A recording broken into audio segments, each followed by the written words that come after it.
Hi, I'm Fiona Jackson, and I'm the Data and Systems Manager here at PPSD.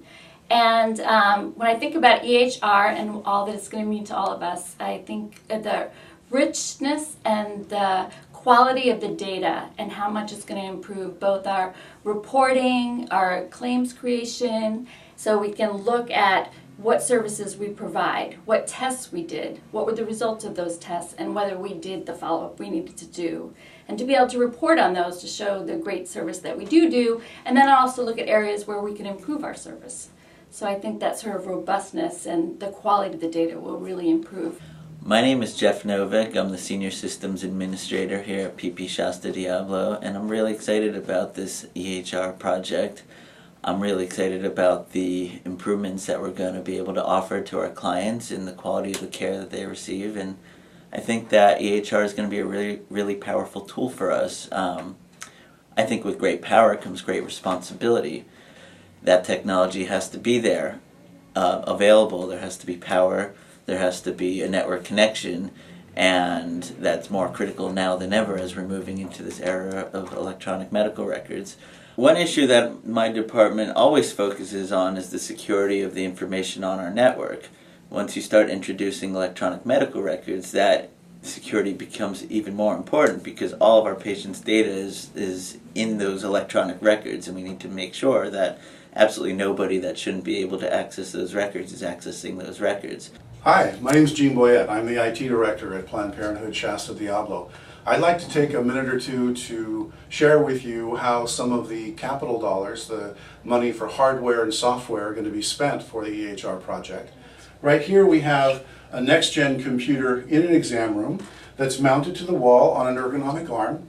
It moves fairly easily throughout. We'll be able to log on to the computer while visiting with the patient inside the room.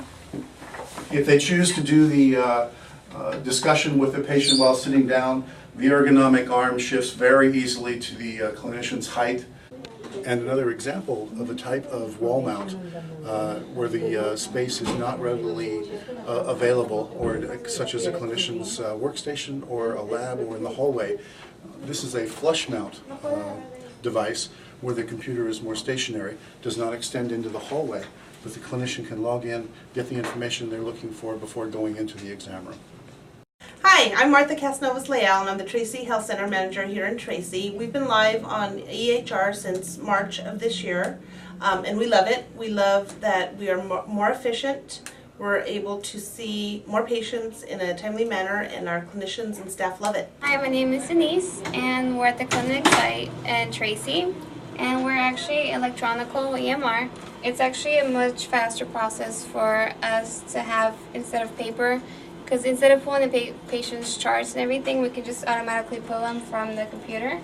And the good thing about the EMR system is that we can see pretty much any patient that's been EMR. I can look up patient Metique and see what they were there for today, which is a great thing. It's a much faster process. At first it takes some getting used to it, but then once you get it down, it's in and out. Hi, my name's Robin Wiedner, and I'm Director of Electronic Health Records here at Planned Parenthood Shasta Diablo. We have established lab interfaces with our 3 labs, LabCorp, Quest, and our in-house lab down in San Jose. And 5 of our health centers are already live, and we will be rolling out these interfaces to all the health centers by the end of the year. So this is really an important first step to get the staff familiar with utilizing the electronic health record, as well as populating our patients' charts with their lab results. So we're very pleased of having this done before we move into the full implementation. Next year, we will begin our full implementation in earnest, and we'll start convening a group called our core team for electronic health record implementation. And this will be a multidisciplinary team with many departments in the affiliate represented. Admin, IT, the health centers will be well represented with center directors, reproductive health specialists, as well as clinicians. And this group will really be responsible for planning all the details of the implementation. The training that the staff will receive, that the end users will receive, will be a combination of classroom as well as in-clinic training. So we'll be setting up some short mock clinics and some shadowing of real patients to prepare the staff for their go-live. We're going to begin our implementation by piloting the application at one health center for 2 months. We'll be selecting a smaller health center without a lot of complexity. After the 2-month pilot, we will begin our rollout to the entire affiliate, and we plan to roll out to a new center every 3 to 4 weeks. But we want to make sure we give each center all the time that they need and all the support that they need to make sure that their implementation is very smooth. We're expecting the full rollout to take anywhere between 13 and 15 months before the entire affiliate is live on EHR. As you've probably noticed looking at the EHR budget that the largest line item is revenue reduction. It's really essential that our staff have enough time to feel comfortable with this system from the get-go. So we need to reduce the number of visits, especially during the first month or two. So our budget assumptions are a 35% reduction the first month, 15% the second month, 5% the third month, and 1.5% for months 4, 5, and 6. These are conservative estimates. We've learned from the other affiliates who have already gone live that they were able to ramp up usually much more quickly than this.